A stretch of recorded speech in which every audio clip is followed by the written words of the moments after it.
Hey everybody, my name's Trevor and welcome to the channel, where every day is range day.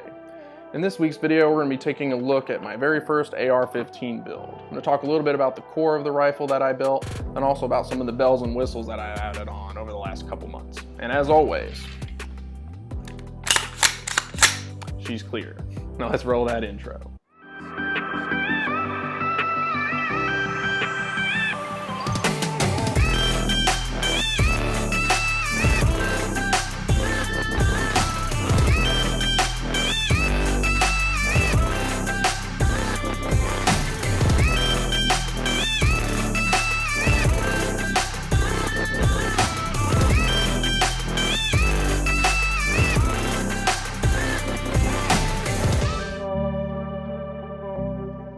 Alright guys, so the first decision I sort of had to make in deciding what I was going to build here was, do I want a rifle or do I want a pistol?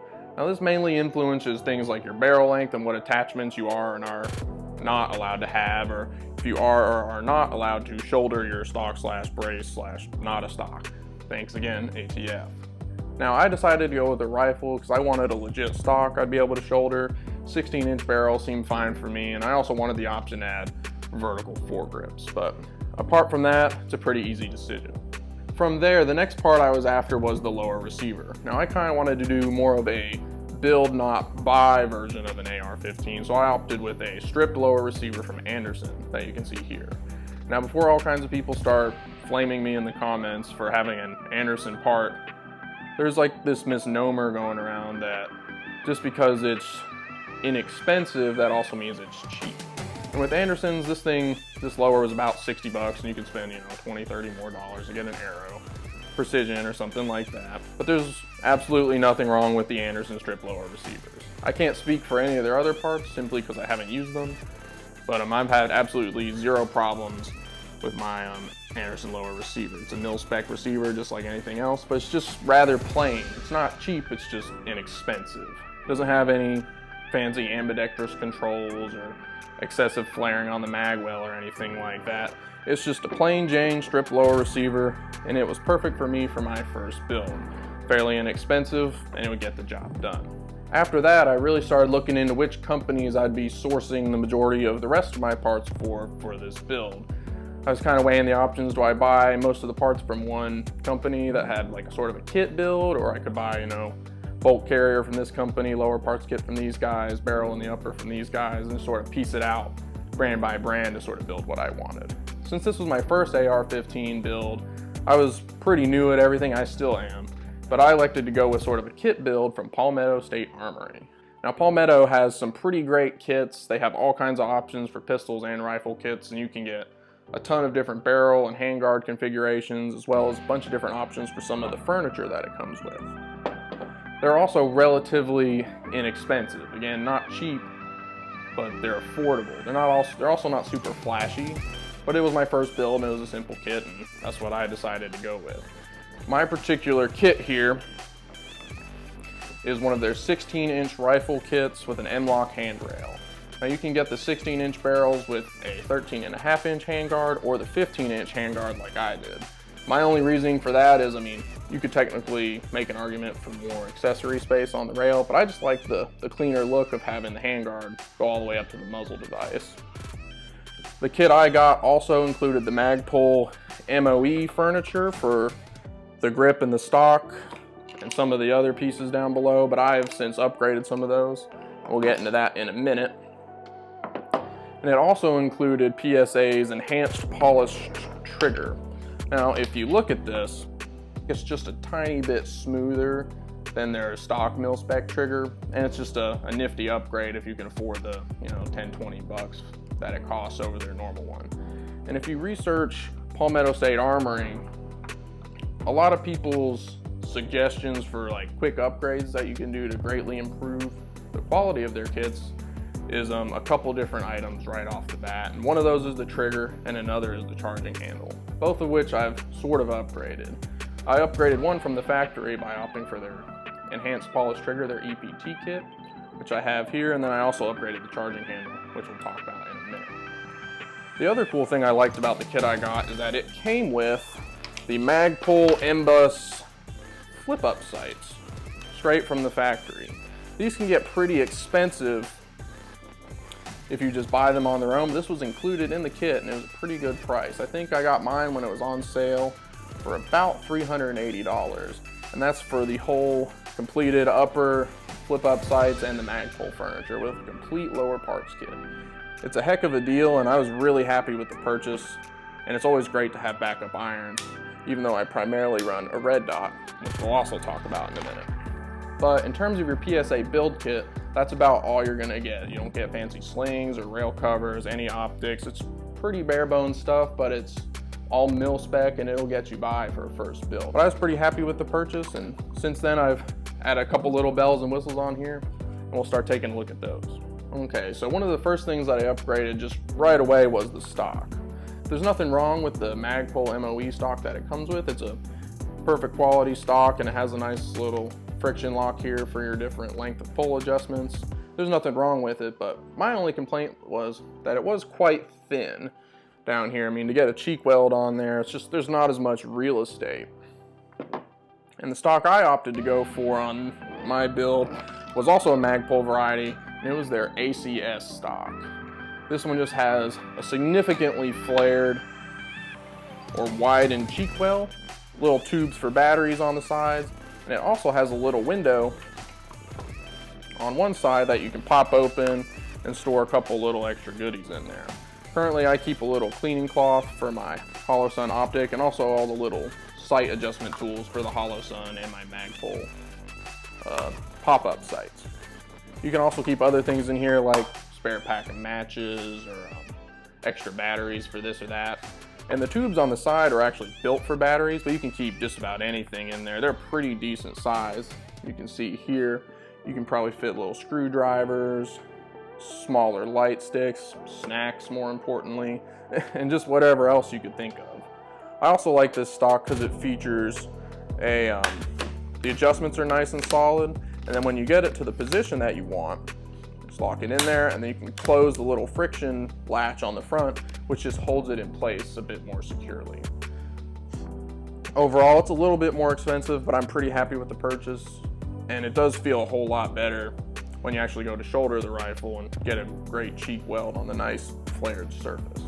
Now, soon after I got the stock on here, I also got a little vertical foregrip on the up front. And this is the BCM Gunfighter Mod 3. It's not the longest foregrip up here. It's not a broomstick or anything by any means, but it does have a nice slightly forward cant to it and some great texturing on the front and the side. So you can kind of use it as like a miniature hand stop if you're into that type of grip, or you can hold it with your hand broomstick style to pull the weapon towards you. But since this was my first build, I wasn't quite sure what forward or front grip style I preferred. So I got this one because it's pretty flexible and it, you can just use it with a variety of different grips. Pretty happy with it so far, and it's also pretty inexpensive, but it's a quality grip for the money. Now the next upgrades I decided to get on here were a couple little pieces from Radian Weapons. Now the stock pieces that the PSA kits come from, they're stock charging handle and the little safety selector. There's nothing wrong with them. They work perfectly fine, but some people do say that if you can afford it a little bit, a charging handle upgrade would be a pretty good investment. And it's pretty widely accepted that Radian makes some of the best charging handles in their Raptor series. They're ambidextrous charging handles. You can get them full metal or some polymer charging handles, and they're just the best in the business. I'm pretty happy with mine. I got it in tungsten, and I also managed to grab a bundle of Big Daddy Unlimited that included a new safety selector. I wasn't planning on even upgrading this initially, but it came in the bundle with the tungsten, and it is also ambidextrous. So the receiver I got will allow for an ambidextrous safety selector, but the PSA kit just didn't come with it. So I have the Radian Talon ambidextrous safety selector on there that I got bundled with their Raptor charging handle. Also very solid upgrades that I'm a big fan of. Well worth the money, I think, if you can afford it, especially if you get these PSA kits. Next up after that is another minor upgrade, but it is the bad lever from Magpul. Now, if you don't know what this is, it's just a small little polymer lever from Magpul that hooks over your bolt catch, goes down through the trigger guard and around to the other side, so that when your bolt's back with an empty magazine, instead of having to reload and hit the bolt catch with your thumb, You can just hit this little lever piece right here and it sends the bolt forward. But you can just do it all with your trigger finger instead of having to do everything with your left hand. Now it's arguable if that really speeds you up a ton faster, but it does help me out. And I mean, the part's like 10 bucks, so how can you go wrong? I like it. It took just a little bit to get used to, but I would recommend it, especially if you're having trouble working the bolt catch on a traditional setup. After that, I also spent some money on some hexagons. I've made a video on this in the past, but I'm a sucker for the shape. It is the coolest if you didn't know. And there's a company called Hexmag that was right up my alley. I got their polymer AR-15 magazines, your classic 30 rounders that feature their ammo identification system. And I also picked up a pistol grip and some rail covers that they make as well. The pistol grip is about the same as the Magpul MOE furniture that comes with. The angle is virtually identical. It's a bit different of a texture, but I do like the grip and it looks cool. Same deal with the rail covers. They're just a slightly bit more comfortable when you're grabbing the rail up front. And of course they do look cool. The other thing I like about the rail covers is that they're broken up into little segments. It's like you can see on the bottom here. I originally just had a 4 M-LOK piece strip of the rail covers. Then when I put my foregrip on there, I was able to just cut it in 2 rather easily and still maintain rail covers on the bottom. So they're pretty modular in that they can make room for new accessories. They also look pretty cool, and they're just they're good quality rubber, just a little bit more comfortable when you're manipulating the weapon. The next little upgrade that I did was an optic. I was pretty new to the optic world, and I didn't feel like dropping EOTech money on my first build, so I decided to go with something a little bit more affordable, but still jam-packed with a bunch of cool features. I went with the HS510C from Holosun, and to tell you what, I absolutely love this thing. It's just incredible. It's got titanium, amazing. Circle dot reticle, amazing. Solar power, amazing. Shake awake, incredible. Absolutely love this thing. Can't recommend it enough. Holosun's really been stepping it up lately with a lot of their optics, and the industry is starting to take notice. I've made a video about the details of that too.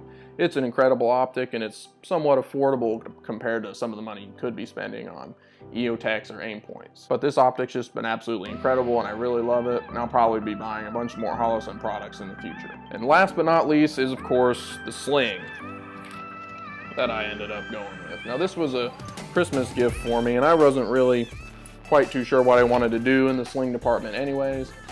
So I got this one as a gift and decided to roll with it since. Now this is a sling from Teams Tactical. They're a smaller company that you can see online. They have a couple different nylon products, and this is one of their 2-inch rifle slings that I got from them. Some of my complaints about the initial sling that when I got it was that it did have a lot of like extra stuff on it that I just didn't quite want. Like this little Velcro strip had a big pouch on it, and there are a couple other little odds and ends on here that were just sort of wrapped around. They just kind of got in the way for me. If you want to carry some extra stuff, like an extra knife or a tool or something in your sling pouches, they probably work great for you, but I just wasn't that into it. And the initial sling had these weird lobster claw attachments on the front and the back. Now on the back one, I just took it off and looped the strap through a slot in the stock. That works just fine. But the front lobster claw, I really just had to kind of clamp onto my handguard somewhere. Now this PSA M-LOK handguard in the front does have a slot on either side for a QD swivel mount, but nothing I had bought so far came with one.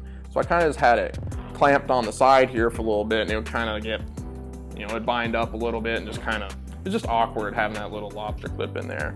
So I just got a little $10, whatever these are, QD swivel from Magpul, took the lobster claw off, now we're good to go. And aside from the awkward little attachments in the beginning, it doesn't really take anything away from this sling because you can just take them off.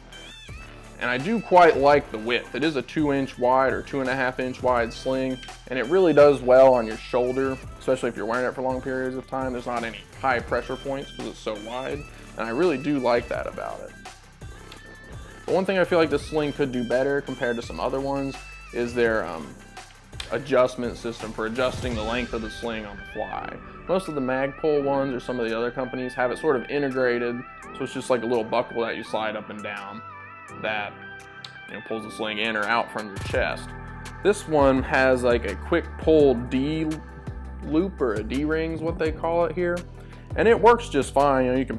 You pull on the D loop and it tightens it, then you grab this little tab right here and pull it back. It's quick enough, but the one thing I don't really like about it, if you pull this up here, You can see that's just got this little dangly bit that's just kind of hanging out there. It's quite annoying if you're running around and it's always like smacking into your leg or something. I don't know. It's kind of annoying, and I'll probably be upgrading the sling again in the future. But it's really my only complaint about this sling. I wish it came with QD swivels, but this was also only like 20 bucks or something like that. Fairly inexpensive, and it's really not too bad of an option. I just don't like this little dangly bit here. But that's it in a nutshell for the build on my very first AR-15 here. It's nothing super flashy or incredibly expensive, but I did make some upgrades that I like quite a bit. And if I had to make any major improvements to it, I would of course change the sling that I just talked about. And the next time I get a lower receiver, I would get one that has an integral trigger guard. There's nothing wrong with the Anderson, it's just installing that pin, that bottom pin on the trigger guard was such a pain. I thought I was gonna get a noise complaint here hammering on that thing. But other than that, I've been pretty happy with the build. I've had zero problems with it so far running the PSA kit on the Anderson lower. The Holosun optics top notch, and so are the Radian accessories, and it's just been a great build for me so far, and I can't wait to start building my next one. Now of course this build isn't quite finished yet. I'm still lacking a weapon light, which is actually on order. I ordered one of the Streamlight Pro Tac kits like Mac has on his AR pistol, and it's just been in the mail and delayed due to recent supply chain issues. I'm also tossing around the idea of putting a magnifier on there behind the optic. That's for a later decision. And of course, we'll probably be doing reviews on these products as we get them in and get more time behind them on the range. That looks like it's going to be it for the video today here on my very first AR-15 build. If you have any questions about the kits or parts or upgrades that I talked about today, feel free to leave a comment below and we will get back to you. If you liked the video, feel free to leave a like below. And as always, make sure to subscribe to the channel, where every day is range day. Thank you for watching.